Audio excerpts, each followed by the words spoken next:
नमस्कार श्रोतेहो, आजच्या वृत्तविशेष या कार्यक्रमामध्ये आपलं स्वागत. श्रोतेहो, भारत, इस्रायल, संयुक्त अरब अमिराती आणि अमेरिका या 4 राष्ट्रांची पहिली संयुक्त परिषद आज होत आहे. कोरोना पश्चात काळामध्ये सर्व देश आर्थिक समीकरणं जुळवत आहेत.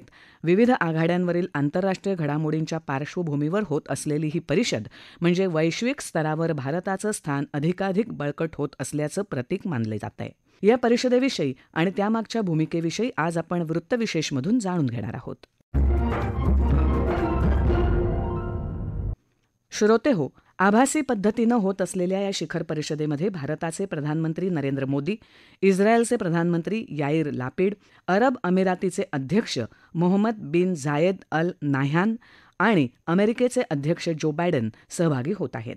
विविध क्षेत्रातील संयुक्त प्रकल्प तसंच व्यापार आणि गुंतवणुकीतील आर्थिक भागीदारी बळकट करण्याबाबत यावेळी होणारी चर्चा महत्त्वपूर्ण मानली जाते. विविध क्षेत्रांमध्ये सहकार्याच्या शक्यतांविषयी जाणून घेण्यासाठी सर्व देशांमध्ये नियमित उच्च स्तरावर संवाद होणं महत्त्वाचं आहे. या उद्देशानं 4ही देशांचे प्रमुख एकत्रित आले आहेत. या शिखर परिषदेचं स्वरूप नेमकं कसं आहे आणि परिषदेमागचा उद्देश काय आहे, या अनुषंगानं आंतरराष्ट्रीय घडामोडींचे विश्लेषक शैलेंद्र देवळाणकर यांनी केलेलं भाष्य आता ऐकूया. भारत, अमेरिका, इस्रायल आणि UAE या 4 देशांनी नव्याने स्थापन केलेली अत्यंत महत्त्वपूर्ण अशा स्वरूपाची संघटना, ज्या संघटनेला पश्चिम आशियाचं क्वाड असं म्हणून देखील ओळखलं जातं आणि संक्षिप्तपणे ज्याचं नाव I2U2 असं आहे. अशा ह्या संघटनेची पहिली बैठक ही आज पार पडली आणि ही भारताच्या दृष्टिकोनातून अतिशय महत्त्वाची घडामोड आहे. आणि ही बैठक देखील भारताला आर्थिक दृष्टिकोनातून, व्यापारी दृष्टिकोनातून, त्याचप्रमाणे ऊर्जा सुरक्षेच्या दृष्टिकोनातून, अन्न सुरक्षेच्या दृष्टिकोनातून आणि तसंच कृषी क्षेत्राच्या दृष्टिकोनातून देखील अतिशय महत्त्वपूर्ण अशा स्वरूपाच्या घडामोडी आजच्या ह्या बैठकीमध्ये घडल्या. या संघटनेची ही पहिलीच बैठक होती. मागच्या वर्षी या संघटनेची ऑक्टोबर महिन्यामध्ये निर्मिती करण्यात आली. या संघटनेच्या निर्मितीची मोठी पार्श्वभूमी म्हणजे इस्रायल आणि UAE या 2 देशांमध्ये, किंबहुना या 2 पारंपरिक शत्रूंमध्ये की ज्यांच्यामध्ये आतापर्यंत केवळ संघर्षाचा आणि युद्धाचाच इतिहास राहिलेला आहे, अशा 2 देशांमध्ये शांतता आणि सहकार्य निर्माण करण्यासाठी एक अत्यंत महत्त्वपूर्ण करार झाला. ज्या कराराला अब्राहम करार किंवा अब्राहम अकॉर्ड असं म्हटलं जातं. आणि त्या कराराने या संघटनेची पार्श्वभूमी जी आहे ती तयार केली. विशेष म्हणजे ही संघटना तयार करण्यामध्ये अमेरिकेचा पुढाकार हा अतिशय महत्त्वाचा होता. अमेरिकेला अरब देश आणि इस्रायल या दोघांमध्ये सहकार्य आणि शांतता निर्माण करायची होती. कारण अमेरिका सातत्याने इस्रायलची बाजू घेत असल्यामुळे अरब देश देखील अमेरिकेवरती किंवा त्यांच्या विरोधामध्ये असंतोष होता. त्यामुळे अमेरिकेने देखील याच्यात पुढाकार घेतला आणि सर्वात महत्त्वाचं म्हणजे अमेरिकेच्या आग्रहामुळे भारत या संघटनेचा सदस्य बनला. विशेष म्हणजे जशा पद्धतीने पूर्व क्षेत्रामध्ये एक क्वाड तयार करण्यात आलेला आहे, ज्यामध्ये अमेरिका, जपान आणि ऑस्ट्रेलिया आणि त्यानंतर भारताचा देखील त्याच्यामध्ये समावेश करण्यात आलेला आहे, तशाच प्रकारचं हे क्वाड आता भारताच्या पश्चिमेला निर्माण झालेलं आहे. महत्वाचं म्हणजे जर या संघटनेचा जाहीरनाम्यातील मुख्य उद्दिष्ट पाहिलं तर आपल्याला असं जाणवतं की ही संघटना जी आहे ती प्रामुख्याने परस्पर सहकार्य आणि त्याचप्रमाणे जे असे उद्दिष्ट आहेत की ज्याच्यामध्ये परस्पर व्यापकता आहे, ज्याला ओव्हरलॅपिंग ऑफ म्युच्युअल इंटरेस्ट असं म्हणतात, त्यावरती सहकार्य कसं करता येईल. आणि विशेष म्हणजे यांनी काही महत्वाची क्षेत्र जी आहेत ती आयडेंटिफाय केलेली आहेत. त्यामधलं सगळ्यात महत्वाचं जे आहे ते ऊर्जा सुरक्षा आहे. दुसरं जे आहे ते अन्न सुरक्षा आहे. तिसरं जे आहे ते व्यापार आणि गुंतवणूक आहे. आणि चौथं जे आहे ते कृषी क्षेत्रामधला महत्वाचा मुद्दा आहे. त्यामुळे ह्या 4 दृष्टिकोनातून प्रामुख्याने या संघटनेची निर्मिती ही करण्यात आली. आणि आज या संघटनेची जी पहिली बैठक पार पडली त्यामध्ये प्रामुख्याने 2 अतिशय महत्वाच्या घडामोडी भारताच्या दृष्टिकोनातून घडलेल्या आहेत. त्यातली पहिली म्हणजे भारताच्या गुजरातमध्ये अहमदाबाद इथं एक अपारंपरिक ऊर्जा क्षेत्रामधले 300 वॅट वीज निर्मितीचं एक केंद्र हे उभं केलं जाणार आहे. आणि त्यासाठी आवश्यक तो सर्व पैसा हा UAE कडनं लावला जाणार आहे. त्यामुळे ही एक अतिशय महत्वाची घडामोड ही आजच्या ह्या बैठकीमध्ये झाली. आणि दुसरी महत्वाची म्हणजे भारतामध्ये आता कृषी पार्क हे तयार केले जाणार आहे किंवा कृषी परिक्षेत्र हे तयार केलं जाणार आहे.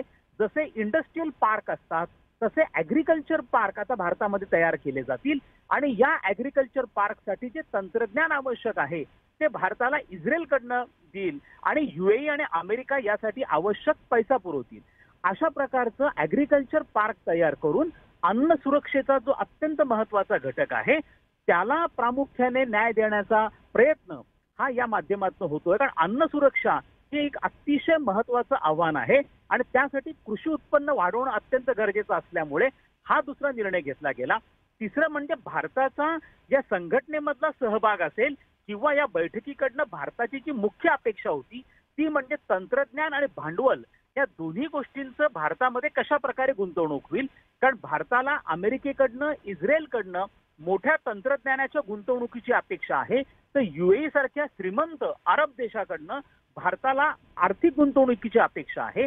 त्यामुळे भारताचा मुख्य उद्देश हा या बाबतीमध्ये की FDI ज्याला फॉरेन डायरेक्ट इन्व्हेस्टमेंट म्हणतो ती ह्या 3 देशांमधनं कशी आपल्याकडे येता येईल या दृष्टिकोनातून प्रयत्न होता. तसंच भारताची ऊर्जा सुरक्षा अत्यंत महत्वाची आहे. भारताच्या एकूण तेलाच्या गरजेपैकी 65 ते 70% तेल हे आपण आखातामधनं आयात करतो. त्यापैकी UAE हा देखील अत्यंत महत्वाचा देश आहे. त्यामुळे ज्या ज्या वेळेला आखातामध्ये अस्थिरता निर्माण होती त्या वेळेला भारताच्या या तेल पुरवठ्यावरती परिणाम होतो.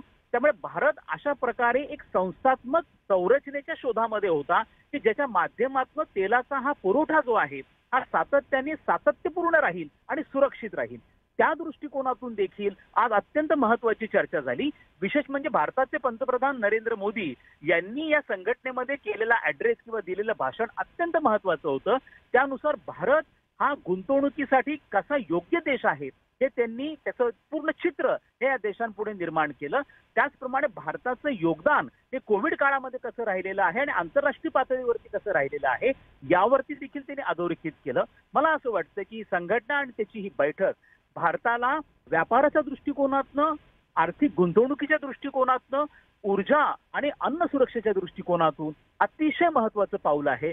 जसं पूर्वेकडे आपली लुक ईस्ट पॉलिसी आहे आता आपल्या पश्चिमेकडच्या लुक वेस्ट पॉलिसीच्या विकासाच्या दृष्टिकोनातून हे एक अत्यंत महत्वाचं पाऊल पडलं आहे असंच आपल्याला म्हणावं लागेल.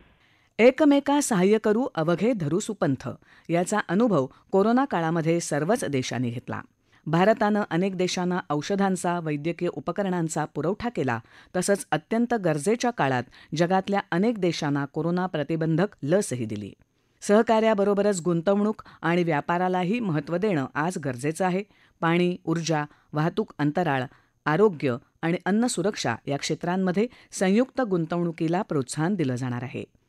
त्याचबरोबर पायाभूत सुविधांच्या आधुनिकीकरणाचं कामही महत्त्वाचं आहे. या गोष्टींचा उहापोह परिषदेत केला जातोय. भारताच्या दृष्टीनं आजच्या परिषदेतल्या कोणत्या गोष्टी महत्त्वाच्या आहेत याविषयी आंतरराष्ट्रीय घडामोडींचे अभ्यासक शैलेंद्र देवळाणकर आपल्याला माहिती देत आहेत. आखातामध्ये एक नवीन क्वाडच्या रूपाने जो गट पुढे आलेला आहे ज्यामध्ये भारत, अमेरिका, UAE आणि इस्रायल हे 4 देश त्याचे सदस्य आहेत आणि ज्याची पहिली बैठक ही आज पार पडलेली आहे.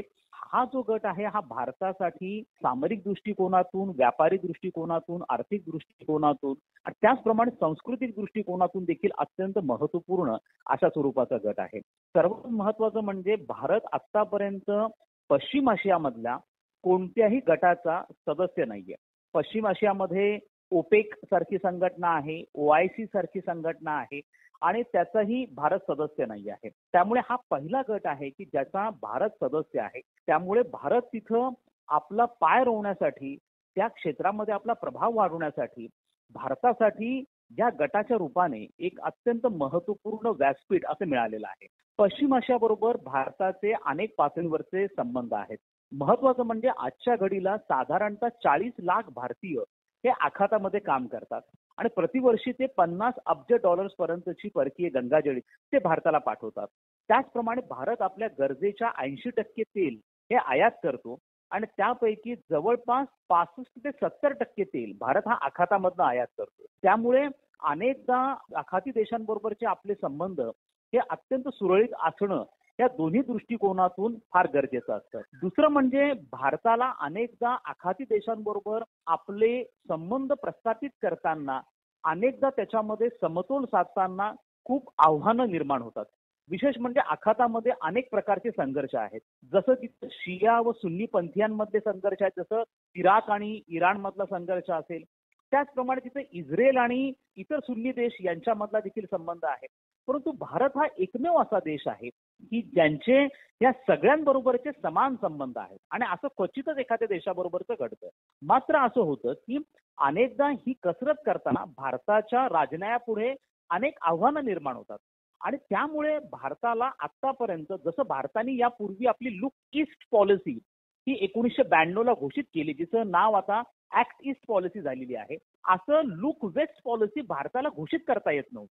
आणि त्याच्यामागचं कारण असं आहे की भारत असा कोणती आखातामधली संघटना नव्हती की जिच्या माध्यमातून भारत त्या धोरणाची अंमलबजावणी करू शकेल. आणि दुसरं म्हणजे ह्या सगळ्या आखातामधल्या देशांमध्ये असलेले संघर्ष.